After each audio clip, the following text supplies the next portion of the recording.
Guys, trending alert, okay? Kabi-kabila kasi ang videos online ng 3D jelly cake. So, ito. Super sarap naman kasing panoorin, ano? Ang ganda na sa mata, mabubusog pa yung tiyan mo. Oo nga, lagi ko nakikita yan sa social media sa sobrang ganda.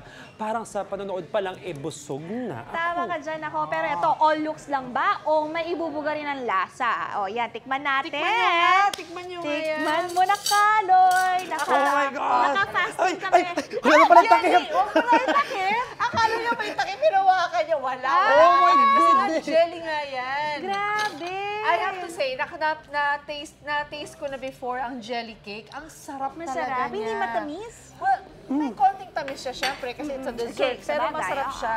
Especially pag yung ilalim yung parang mala cheesecake. Oo. So Hala na, good. kinong-hiniwan ni Kaloy. Ayan Bawal ako, yun kalahati eh. na. Sinira na niya. Ang ganda-ganda pa naman. ganda. Pero ito, paano kaya ginagawa ang cake na ito?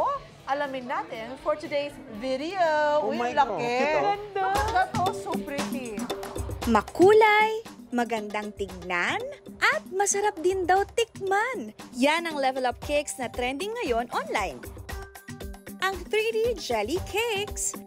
Pass muna sa icing at fondant cakes and say yes sa cakes na gawa sa jelly. Sa unang tingin, aakalain mong mga glass display, pero pag nilapitan at hiniwa mo, isa palang cake. Certified work of art nga raw itong maituturing dahil ang paggawa nito hindi biro. Kailangan ng training para makuha ang technique sa paglagay ng design sa loob ng jelly. Gamit ang food-grade specialized needle at creamy mousse gawa sa milk mixture at gelatin na may iba't ibang kulay, pwedeng makagawa ng iba't ibang disenyo sa loob ng jelly. Pinaka-popular ang floral designs. Meron ding gumagawa ng animals, fruits, cartoon characters at iba pa. Ang paggawa nito kailangan daw ng patience and creativity.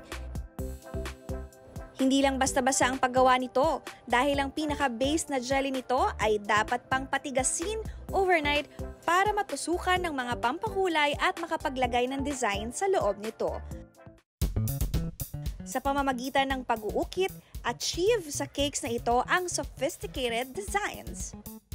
Sa 3D jelly cakes, bago pa mabusugan siyan, busog na ang iyong mata.